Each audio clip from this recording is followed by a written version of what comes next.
దయగలిగిన తండ్రి, కనికారము చూపించిన మా దేవ, మీరు మీ పిల్లల ద్వారా కొన్ని మాటలు మాకు నేర్పించారు. ఎందుకు పనికిరాని మమ్మలను మీ బిడ్డలుగా, మీ కుమారులుగా, మీ కుమార్తెలుగా, మీ ఆశీస్సులతో మమ్మల్ని నడిపిస్తున్నారు. మీ పునరుద్ధాన దినాన్ని జ్ఞాపకం చేసుకోవడానికి ఈ అలుపులకు మాకు అనుగ్రహించినందుకు వందనాలు. అయినా ఈ మధ్యాహ్న గంటల సమయంలో ఒక అమూల్యమైన మాటలు మీ పిల్లలిద్దరి ద్వారా అందించినందుకు వందనాలు. అలుపుడును దేనికి పనికిరాను నన్ను పనికొచ్చి ఒక పాత్రగా స్థలంలో ఉంచినందుకు వందనాలు. అయినా మాతో మాట్లాడు నాయన. నీ పిల్లలకు ఏది అవసరమో అది మాట్లాడండి. ఏది అవసరమైందో అది మాట్లాడితే నా ద్వారాగా మీ పిల్లలకు అర్థమయ్యే రీతిగా ఒక్కసారి మాట్లాడమని కోరుచున్నాం. పరిశుద్ధాత్మ సహాయం, పరిశుద్ధాత్మతో ముందుకు నడిపించండి. సమోచితమైన జ్ఞానాన్ని వాక్యముతో మీ బిడ్డలకు దయలుబెరిచి మాకు అందించి ముందుకు నడిపించి బలపరిచి సహాయం చేయమని యేసయ్య దివ్యనామములో ప్రార్థించి అడిగి వేడుకొనుచున్నాము తండ్రి. ఆమేన్. దేవునికి స్తోత్రం. దేవుడు మనకు ఆయన దేవుడిగా పిలబడుతున్నాడు. మంచిది. ఈరోజు యేసు లేచినట్టుగా మనము కూడా ఒకరోజు లెగిస్తాం. లేకమా? ఎంత బాగా చెప్తున్నారు. యేసు ప్రభువు వారు ఎలా లేచారో మనము కూడా లెగిస్తాం. క్రీస్తునందు మృతులు మొదట లెగిస్తారు అని రాయబడ్డారు. జాగ్రత్తగా గమనించాలి మాటలు. క్రీస్తునందున్న మృతులు, క్రీస్తునందు ఎవరైతే చనిపోతారో వారు మొదట లేస్తారట. అక్కడక్కడ సమాధి తోటకి వెళ్ళినప్పుడు క్రీస్తునందు మృతులు అని రాయబడుతుంది కదా.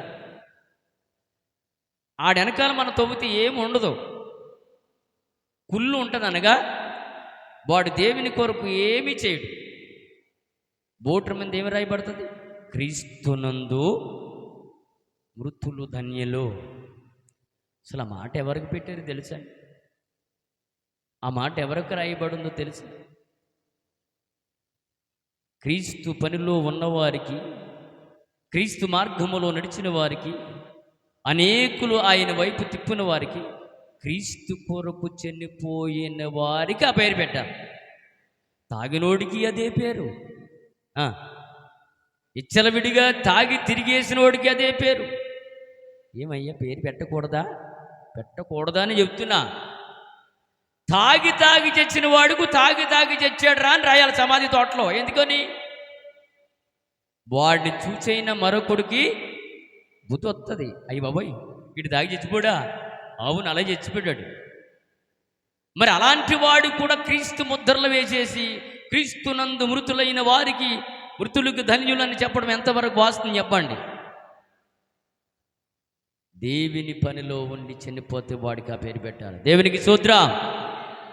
ఏ పని పోటీ లేకుంటే చలబిడిగా తిరిగి వేసి వాడు చనిపోతే ఈడి పక్కనే ప్రభు సేవలో ఉండి చనిపోనికి ఈయనకి అదే పేరు, వాడికి అదే పేరు అంటే ఎలా అవుతుందో ఒక్కసారి మీరు ఆలోచన. ఏమయ్యా రాయకూడదు, ఎవడిట్ట వాడితే మనం చేస్తాం. రాయకూడదండి మనం చెప్తామా? చెప్తే వాక్యంతోనే బాధాలి. కానీ వాక్యం ఏం చెప్తుందో మనం నేర్చుకోవాలి. వాక్యం మనకి ఏం బోధిస్తుంది? పునరుద్ధానముల గురించి ఏం చెప్తుంది? అసలు రుజువులు ఏమిటి మనకి? ఎందుకు ఆయన పునరుద్ధాన అవసరత ఉంది? ఎందుకు మరణించి తిరిగి లేచాడు? లెగబొలిసిన అవసరత ఉంది. లేఖనాల ప్రకారంగా ప్రారంభం నుంచి ముగింపు వరకు ఆయన చెప్పుకుంటూ వస్తున్నాడు, అబ్బాయి నేను మరణిస్తాను, నేను మరణిస్తాను, మళ్ళా లెగిస్తాను. ఎట్లా ప్రభువా? ఎలా? మీరు ఎలా లెగిస్తారు? చూస్తారుగా, మీరు చూస్తారు కదా నేను ఎలా లేస్తాను. కానీ నమ్మలేదండి. ఆయనతో తిరుగుతున్న వారే నమ్మలా, ఆయనతో పాటు తింటున్న వారే నమ్మలా, ఆయనతో పాటు నడుస్తున్న వారే నమ్మలా. ఇంకెవరు నమ్ముతారు చెప్పండి? 12 మందులు శిష్యులైన వారికి, ఆయనతో తింటున్న వారికి, తిరుగుతున్న వారికి అనుదినము, అయ్యా నేను మనుషులకి అప్పగించబడతాను, వాళ్ళు నన్ను చంపేస్తారు, మళ్ళా తిరిగి నీస్తానని చెప్తాడు. ఎందుకంటే పౌలు గారి అనేకమైన మాటలు ప్రభు గురించి రాశాడు. 1, 2 కాదు పిల్లలు, 1, 2 కాదు, పోకులుగా ఉన్నాయి దేవుని మాటలు. పౌలయ్య గారు అలాంటి మాటలు ఈ మధ్యకాల సమయంలో మనకు అందించబోతూ ఉన్నాడు. అర్థం కావడానికి అనేకమైన ప్రభు గురించి సాదృశ్యమైన మాటలు చెప్పడానికి అనేకమైన మాటలు ఉన్నాయి, అనేకమైన మాటలు రాశారు. మరణించి తిరిగి లెగిస్తానని యేసు ప్రభువు చెప్పిన మాట వారు నమ్మలా. మరి ఎవరు నమ్మారయ్యా అంటే నేను అంటాను, ఎవరు నమ్మారయ్యా అంటే నేను అంటాను, మనమే చూడకుండా నమ్మినవారు. దేవునికి స్తోత్రం. యేసు ప్రభు ఎలా ఉంటాడో మనకు తెలియదు, యేసు ప్రభు ఏ పోలికలో ఉంటాడో మనకు తెలియదు, యేసు ప్రభు ఎటువంటి లక్షణాలు కలిగి ఉంటాడని బైబిల్ మనకు చెప్పినప్పటికీ కూడా ఏ పోలికలో ఉంటాడో మనకు తెలియదు. పోనీ ఆయన వారికి ఎందుకు, నువ్వే పోలికలో ఉంటావు కూడా నీకు తెలియదు. లోయలు అనే అవునా కదా, లోయల రూపం కనపడుతుంది కాబట్టి లోయలు ఏమన్నా చెప్పగలుగుతా. ఆ రూపం ఏంటరా, నీ అసలు రూపం ఏంటంటే నేను కనపడలేదా నీకు అంటాడు. మళ్ళా అది కాదురా నాన్న, అసలు నీకు ఒక్క రూపం ఉందరా అంటాడు. అది ఎవడు కనపడుతుంది? స్వరూపం ఆత్మస్వరూపముగా ఉన్నప్పుడు రూపం ఎలా ఉందో తెలియదు ఎవరికి. యేసు ప్రభు ఎలా ఉంటాడని ఎవరు చెప్పలేము. నేను ఎలా ఉంటాను నేను చెప్పలేను. ఆకారములో ఉన్నాం కాబట్టి చెప్పగలుగుతాం అలాగని చెప్పి. కానీ ఆకారమును గురించి చెప్తున్నాడు పౌలు గారు, ఆకారమును గురించి చెప్తున్నాడు. యేసు ప్రభు వారి గురించి కొన్ని మాటలు మనం అర్థమయ్యే రీతిగా వాళ్ళకి చెప్పాలంటే కొన్ని సాదృశ్యమైన మాటలు వారికి చూపిస్తేనే తప్ప నమ్మలేని పరిస్థితిలో ఉన్నారు. యేసు ప్రభు మా కొరకు చనిపోమన్నామా, యేసు ప్రభు వారు మా కొరకు రక్తం కార్చమన్నామా ఇవన్నీ చెప్తూ ఉంటారు. ఎన్నో మాటలు పిల్లలు. యేసు ప్రభు వారు ఎందుకు చనిపోయాడు అని అంటే మన కొరకే అని మాటలు రాయబడ్డాయి, మన కొరకే ఈ మాటలు రాయబడ్డాయి. ఈరోజు నిన్ను నన్ను బ్రతికించడానికి రాయబడ్డాయి మాటలు. నీ కొరకు నా కొరకు ఆయన మరణించాడంటే నిన్ను నన్ను పరలోక రాజ్యానికి తీసుకొని పోవడానికి రాయబడిన మాటలు.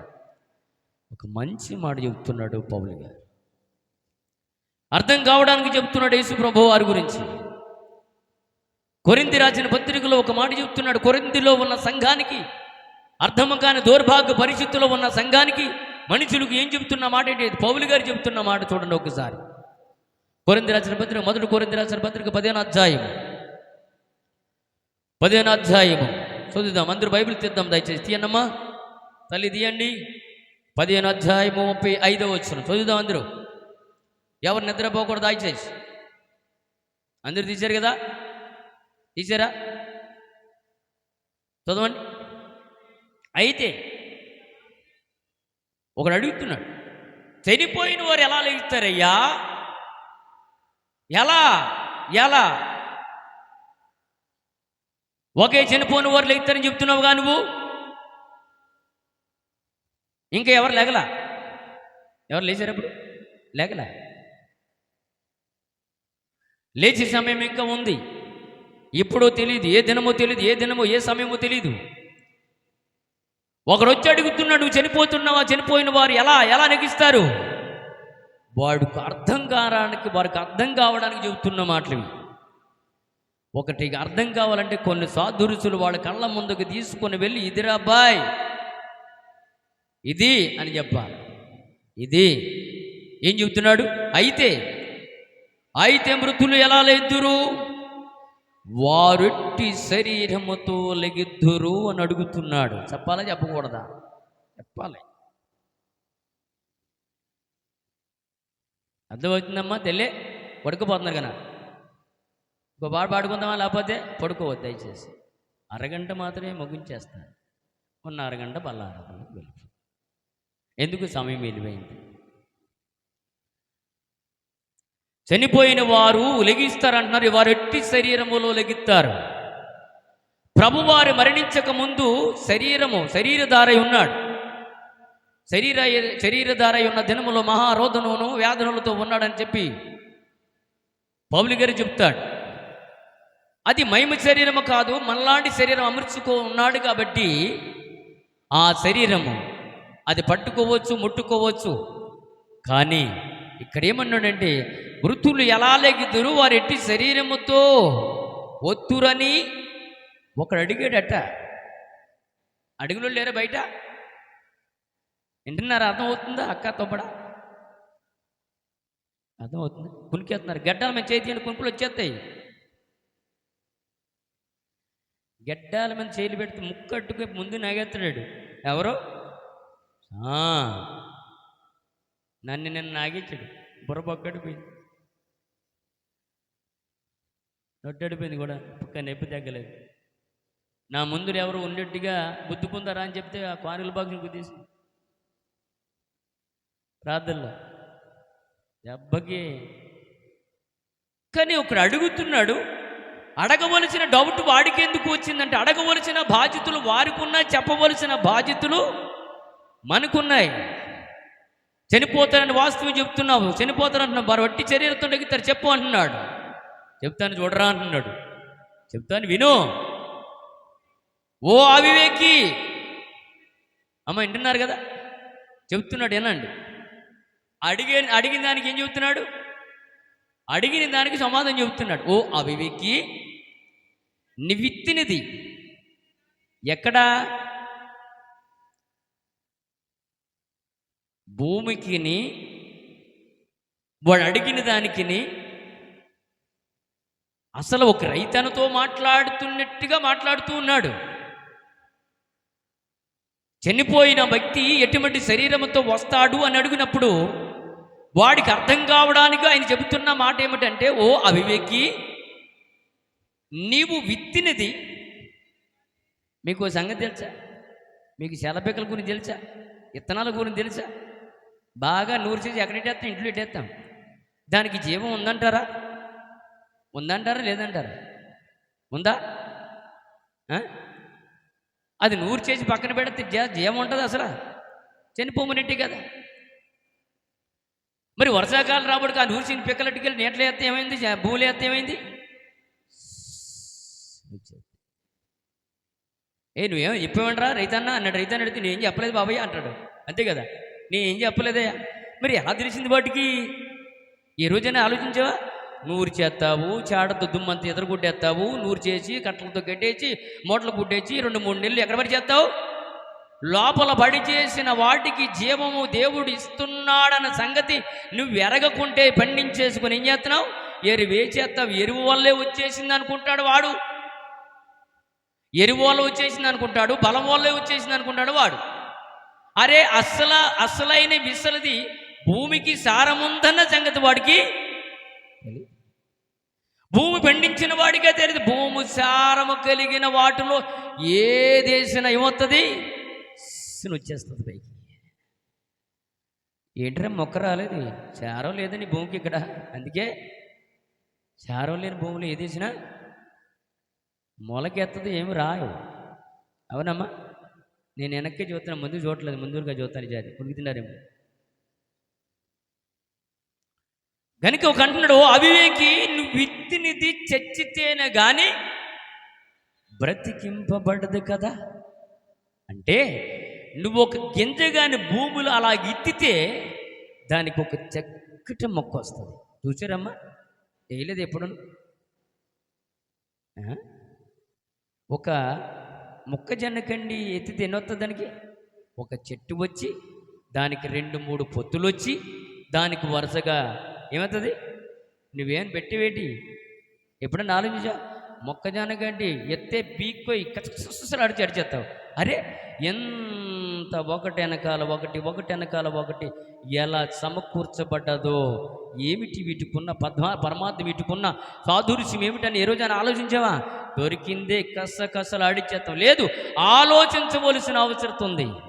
మనిషి కూడా అంత చక్కగా ఏర్పాటు చేయలేనిది ఒక పొత్తులో ఉన్న తన లోపల ఉన్న పొత్తు ఉంటుంది, పైకి మళ్ళీ ఒక ఆకారం ఉంటుంది.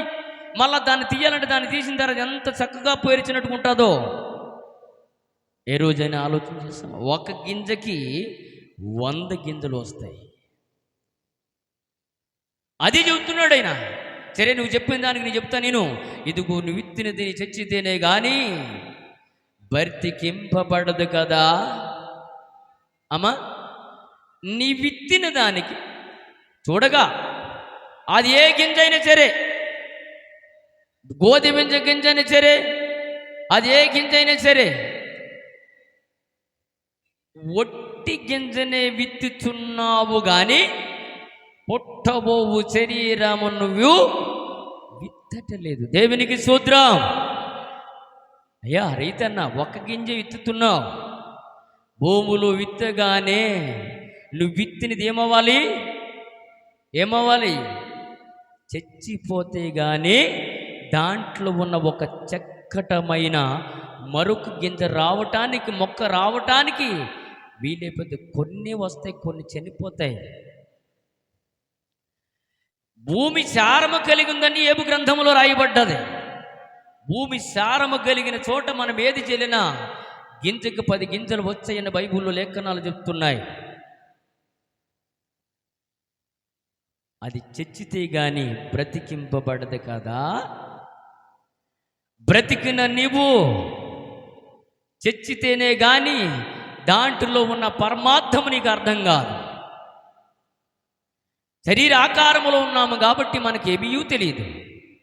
యేసు ప్రభు తిరిగి లేచాడు అంటే పిల్లరా, లేచి వెంటనే వెళ్ళిపోవలేదు. అయ్యో నా పిల్లలు ఎలా ఉన్నారని చెప్పి వాళ్ళ దగ్గరికి వెళ్ళి మాట్లాడి వచ్చాడు.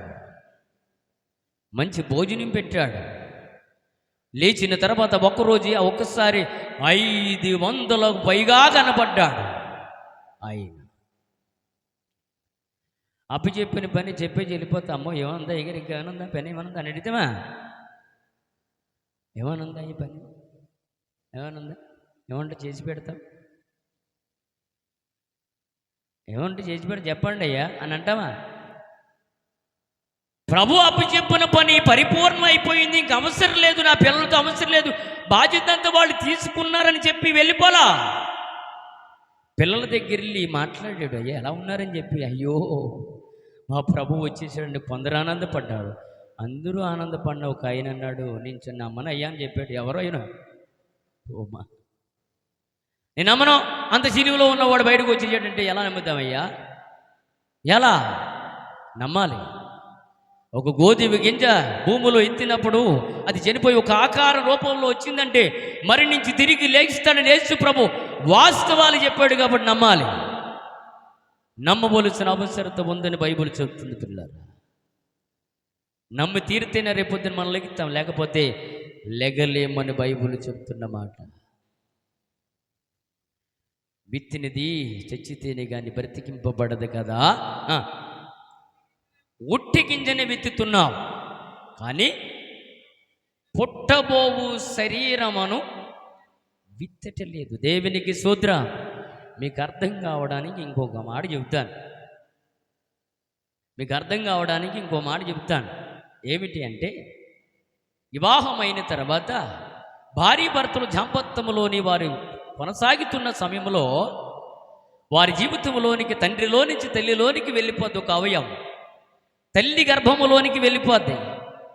మీరు గమనించండి పిల్లరా, భార్య భర్తలు వారి దాంపత్య జీవితంలో వారి ఆశ తీర్చుకోవడానికా కాదా అని కాదు, కానీ దేవుని సంకల్పం నెరవేర్చి వారికి వారి దాంపత్య జీవితం ముందుకు నడిపించాలి. ఈరోజు పెళ్ళిళ్ళు అవుతున్నాయంటే దానికి ఏంటో తెలుసా? దేవునికి పిల్లలు కావాలని ఆది నుంచి అంటున్నాడు దేవుడు. వారి దాంపత్య జీవితంలో బిడ్డలు రావాలని, గర్భఫలాలు రావాలని దేవుడు చెబుతున్నాడు. కానీ కొందరికి వివాహమైన సానాలు వివాహమైన ఏమి ఉండవు. వివాహమైన తర్వాత వెంటనే ఒకరికి ఫలములు దేవుడిస్తూ ఉంటాడు. కానీ వారు అనుకుంటారు, వారికి తెలియకుంటేనే వారి శరీరములో మరొక అవయము, మరొక ఆకారము గర్భములో పెరుగుతూ ఉంటుంది. తల్లికి వెంటనే తెలిసిద్దంటే అది తెలీదు. 1 నెల 2 నెలలు 3 నెలల తర్వాత తెలిసిద్ది. అంతేనమ్మా? అమ్మ చెప్పండి తెలియలేరు, అంతేనా? అవును అంతే. అప్పుడు చెబుతుంది. నేను తల్లిని కాబోతున్నానని తల్లి చెబుతుంది. పుట్టబోతూ శరీరం మాత్రం ఎవరు కూడా మనం ఇవ్వట్లేదు, తండ్రి ఇవ్వట్లేదు. అదే అంటాడు. ఏదంటే మరి ఇంకో మాట చెప్పాలి, మాటలు అర్థం కావాలి, తప్పదు. మరి ఏం చేద్దాం? యాకోబు గారికి భార్యలు ఎంతమంది?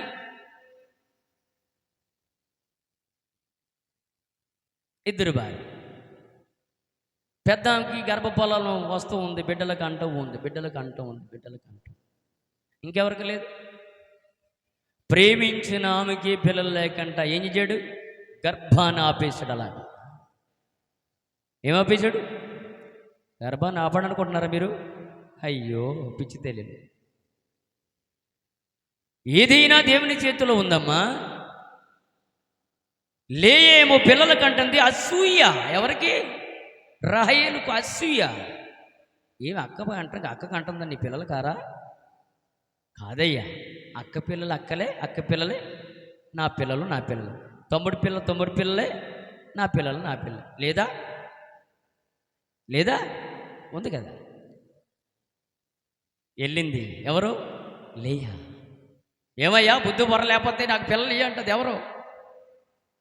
ఆయన అన్నాడు, ఏంటమ్మా ఇలాగ అడుగుతావు నన్ను? ఎవరన్నారు ఈ మాట? అమ్మా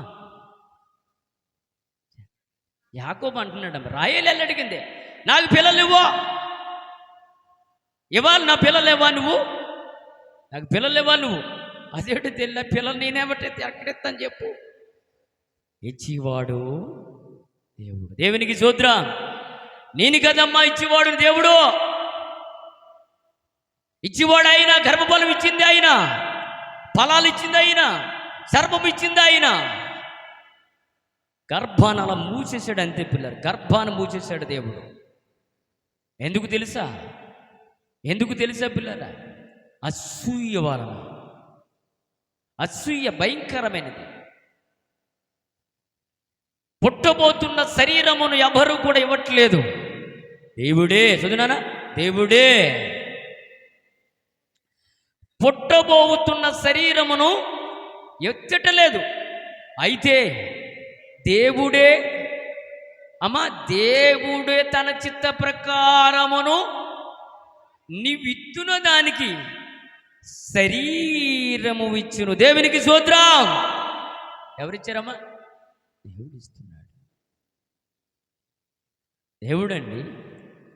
కొందరు వివాహాలై చాలా కాలమైన పిల్లలు ఉండరు. ఎందుకు? అసూయ. నొక్కు పడేస్తాడు దేవుడు. ఎందుకు తెలుసా? నొక్కు పడితే నీ జీవితం ఏమైంది? మూళ్ళే మిగిలిపోతావు. దేవునికి అసాధ్యమైనది ఏమీ లేదు పిల్లరా. గర్భమును తెరిచివాడాయనే, విత్తనమును ఇత్తివాడాయనే, విత్తములోంచి జీవం ఇచ్చివాడాయనే, శరీరము ఇచ్చివాడాయనే, మహిమ శరీరం అమర్చివాడాయనే. ఆయన చేతిలో ఉంది, మన చేతిలో ఏమీయూ లేదు. మన చేతులు ఏమీ లేదు. దేవుడే ఇచ్చుచున్నాడు. ఎవరిస్తున్నాడు? దేవుడే.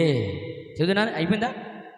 అయితే దేవుడే తన చిత్త ప్రకారము విత్తిన దానికి శరీరమిచ్చును, మరియు ప్రతి విత్తనమునకును దాని శరీరము వచ్చినట్టు ఇచ్చిచున్నాడు.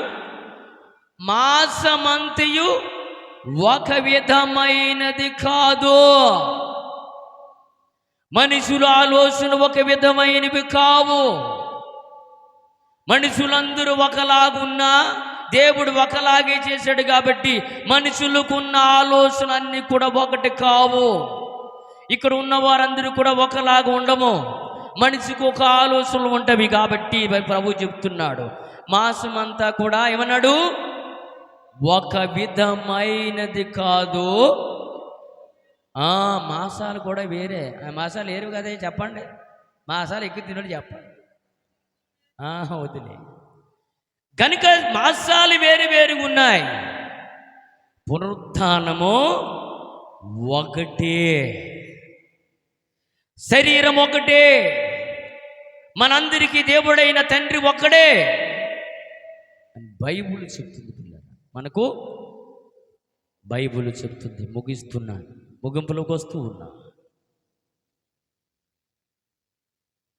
అమ్మ వినబడుతుంది, అర్థం కొనుక్కోద్ది వెనకాల.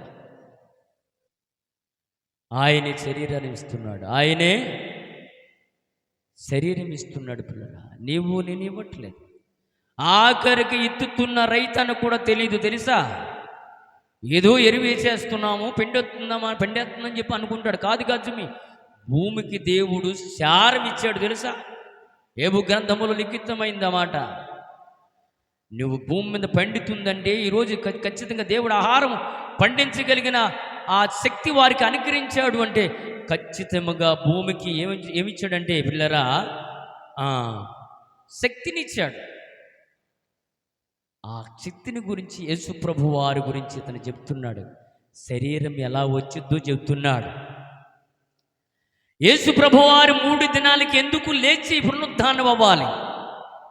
కొందరికి ఎంత చెప్పినా అర్థం కాదండి. కొందరికి ఎంత చెప్పినా అర్థం కాదు. చూద్దాం చూడండి, ఎలా చూపిద్దాం, అర్థం కాని చూపిద్దాం చూడండి. మరి వేరే వద్దాం, అక్కడికి సమయం పెట్టి వద్దాం చూడండి. ఒకసారి మనం వద్దాం పిల్లరా, మనం వద్దాం చూడండి ఒకసారి. యోహాను సువార్త అమ్మ, విడిచిపెట్టవద్దు దేవుని మాటలు, విలువైన మాటలు మనము వినబోతూ ఉన్నాం. 2వ అధ్యాయము చూద్దాం. బైబిల్లో దేవుడు మనకు లేఖనాల నుంచి మంచి విషయాలు ఈ మధ్యకాల సమయంలో నేర్పిస్తున్నాడు. చూద్దామా? అర్థం కానాడు అమ్మతే. ఇప్పుడు అర్థం చేసుకుంటున్నాం మనం అందరికీ కూడా. దేవుని మాటలు మనకు అర్థమవుతున్నాయి. యోహాను సువార్త 2వ అధ్యాయము 19 అందరూ చూద్దాం, బైబిల్ తెద్దాం. అందరు తీయనమ్మా. అమ్మ తీసారా? అయ్యా బాబు పిల్లలు తీసారా? ఇంకా పైకి ఎత్తాలా? ఒక వ్యక్తి చదువుతున్నప్పుడు జాగ్రత్తగా బైబిల్ చూద్దాం. చూద్దానా? యేసు ఈ దేవాలయమును పడగొట్టుడి 3 దినాలు లేపెత్తాడంట. దేన్ని లోయాలి? దేన్ని? దేవాలయం. అమ్మ అర్థమైందా? ఈ దేవాలయమును పడగొట్టండి, 3 రోజులు లేపేస్తానన్నాడు.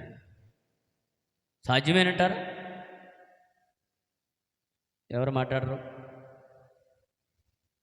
సాధ్యమేనంటారా? సాధ్యమే. అసలు అర్థం చేసుకోవద్దా వారు? ప్రభువారు దేని గురించి మాట్లాడుతున్నారు ఏంటి? వాళ్ళేమనుకుంటున్నారంటే అక్కడ ఉన్న మందిరాన్ని గురించి మాట్లాడుతున్నారు. ఇతడు చెప్పింది వారికి అర్థం కాలేదు. ఇప్పుడు ఎంత చెప్పినా అర్థం కాని వాళ్ళు కూడా ఇక్కడ కూడా ఉంటారు. లోపల ఉన్నప్పుడు ప్రభు కొరకు బ్రతకాలనుకుంటారు, లోపల ఉన్న ప్రభు కొరకు జీవించాలనుకుంటారు. గడప దాటిన వెంటనే వాక్యం ఎగిరిపోయిద్ది. అలా పోయిద్దని బైబిల్లో రాయబడ్డారు. పోయిద్దంటే మనం జాగ్రత్తగా చేసుకోం. అందుకే బైబిల్ అలా చెబుతుంది. ఏమిటి అంటున్నాడంటే, ఏమన్నాడు? యేసు ఈ దేవాలయాన్ని పడగొట్టండి, 3 దినముల్లో దాను లేపుదునని వారు చెప్పారట. ఎవరికి అర్థం కాలేదు. వారేమనుకున్నారంటే, అయ్యో ఈ దేవాలయం మనం పితరులు, లేకపోతే యూదులు, లేకపోతే ఇశ్రాయేలు ప్రజలు ఎన్ని సంవత్సరాలు కట్టారు? 46 సంవత్సరాలు కట్టిన దేవాలయం ఇతను అంటాడు ఎన్ని రోజులు? 3 దినాలు లేపేస్తాను అంటున్నాడు. సాధ్యమేనంటారా? 46 సంవత్సరాలు కట్టిన దేవాలయం పడగొట్టేస్తే లేపేస్తావా? ఇది పడగొట్టే ఎన్ని రోజులు పెడుతుంది కట్టబడికి? చాలా టైం అవుతుంది. అసలు ఎందుకంటున్నాడో అర్థం కావాలి. లేఖనాలు ఏమి రాయబడిందో, లేఖనాల్లో ప్రవక్తలు ఏమి రాశాడో, ఏమి రాశారో ఆ మాటలు వారికి అర్థం కావాలి. వారికి అర్థం కాలేదంటే ఇంక మనకు సాక్ష్యాలతో పనేముంది, చెప్పేద్దాం అన్నోళ్ళు కూడా ఉన్నారు. వాళ్ళు ఏమంటారు చదవండి. యూదులు ఈ దేవాలయమును 46 సంవత్సరములు కట్టిరే. యూదులు ఈ మందిరాన్ని, ఈ దేవాలయముని 46 సంవత్సరాలు కట్టిరే. నీవు 3 రోజులు లేపేస్తావా? సాధ్యమేనైతే నీకు? వాళ్ళకి అర్థం కాలేకపోతే మనం ఏం చేద్దాం చెప్పండి? ఎంతసేపు గింజుకున్నా అంతే కూలన్నట్టుగా, ఎంతసేపు చెప్పినా అంతే కూలన్నట్టుగా, ఎంతసేపు చెప్పినా ఆయన చెప్పుల్లో ఉన్న పరమార్థము వారికి అర్థం కాలేదంటే పిల్లరా, ఒకవేళ ఆ టైంలో ఆ దేవాలయాన్ని పడగొట్టినా కట్టగలిగే పరిస్థితులు ఉంటాయంటే ఉండదు. అసలు దేని గురించి మాట్లాడుతున్నాడో వాళ్ళకి అర్థం కావాలి. అన్నారు ఏమన్నారంటే, యూదులు ఈ దేవాలయమును కట్టిరే, నీవు 3 దినములు దాన్ని లేపుదువా అనిరి. అయితే ఆయన తన శరీరము దేవాలయమును గురించి ఈ మాట చెప్పును. దేవునికి స్తోత్రం. ఇది దేవాలయమమ్మా. ఇందులో ఉండడు ఆయన. ఎందులో ఉంటాడు? ఇందులో ఉంటాడు. హృదయం అనే దేవాలయంలో ఉంటాడు. దేవుని ఆలయం ఇది. దేవుని ఆలయమును ఎవడ పాడు చేసినా వాడిని పాడు చేస్తానన్నాడు దేవుడు. 46 సంవత్సరాలు కట్టిన దేవాలయాన్ని పడగొడితే కట్టడం అసాధ్యం అంటే అసాధ్యము కాని పరిస్థితి అది. అసలు ఏనుగు చెప్పాడని వాళ్ళకి అర్థం కావాలంటే యూదులు ఏ ప్రాంతంలో ఉన్నారని ఏ సమయంలో వారు ఉన్నారంటే పిల్లరా, ధర్మశాస్త్రం ఆయన గురించి ఏమి రాయించారో, ప్రభుత్వం ఏమి రాశారో కూడా వారికి అర్థం కాని పరిస్థితుల్లో ఉన్నారు. కాబట్టి అంటున్నారు కిందని, ఇదిగో ఆయన చెప్తున్నాడు, ఆయన దేహమును గురించి మాట్లాడుతున్నారు. ఏమని మాట్లాడుతున్నాడు చూడనా? అయితే ఆయన శరీరం దేవాలయమును గురించి ఈ మాట చెప్పునా, ఆయన మృతుల్లో నుండి లేచిన తర్వాత ఆయన ఈ మాటని చెప్పినని ఆయన శిష్యులు జ్ఞాపకము చేసుకొని లేఖనములు యేసు చెప్పిన మాట నమ్మిరి. దేవునికి స్తోత్రం. లేఖనాలు యేసు చెప్పిన మాట నమ్మిరి. దేవుని మాట ఏది కూడా పిల్లరా తూజా తప్పకుండా యేసు ప్రభువారు ప్రవక్తల నోటంటే ఏదైతే పలికారో ఆ మాట ఆయన నెరవేర్చండి. బైబిల్ గ్రంథం మనకు సాక్ష్యం ఇస్తుంది. వినాలి, మనము నమ్మాలి. యేసు ప్రభువారు 3 దినాలకి ఆయన నగవలసిన అవసరత ఎందుకంటే లేఖనాల ప్రభుత్వంలో చెప్పినట్టుగా ప్రతి లేఖనాల్లో ఆయన లేచి మృత్యుంజయుడు తిరిగి లేకపోతే పిల్లరా ఈరోజు మనం ఇక్కడ కూర్చుండే అవసరత లేదు. లేచాడు, ప్రజలందరికీ లెగవలసిన ఆయన ఎలా లేచాడు, శరీరధారి ఉన్నప్పుడు ఎలా ఆయన చనిపోయి తిరిగి లేచాడంటే మనము కూడా అలా లేస్తాము అని చెప్పడానికి. ఇప్పుడు ఆయన లేచాడు కాబట్టి మనం కూడా ఏమవుతాం? లెగిస్తాము అని మనకు అర్థమవుతుంది. ఏదో ఒక రోజు మరి మనకు మరణం, ఏదో ఒక రోజు మనం చనిపోతాం. మన తాతల కాలం మా తాత ముత్తాతల కాలం వెళ్ళిపోయింది. ఇప్పుడు మన కాలంలో ఉన్న మనం కూడా ఏదో రోజు జారిపోతాం, ఏ రోజు వెళ్ళిపోతాం. మనం నిలబడుతున్నా, మనం కూర్చున్నా, మన భూగర్భంలోకి ఏదో ఒక రోజు మనం వెళ్ళిపోవాలి.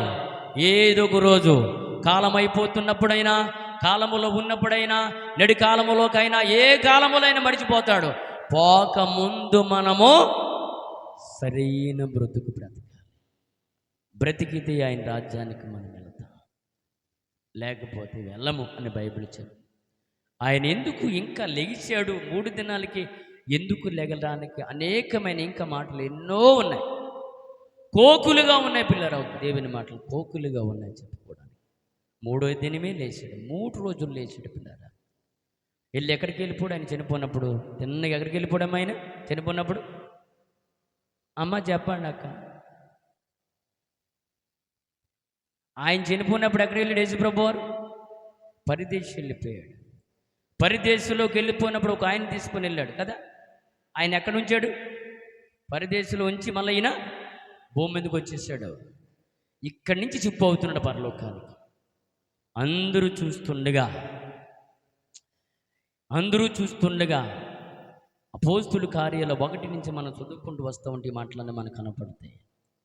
యేసు ప్రభువారు నిజముగా లేచాడు.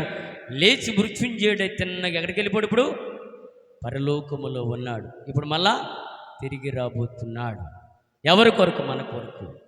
ఆయన వచ్చేటప్పటికి నువ్వేమై ఉండాలి?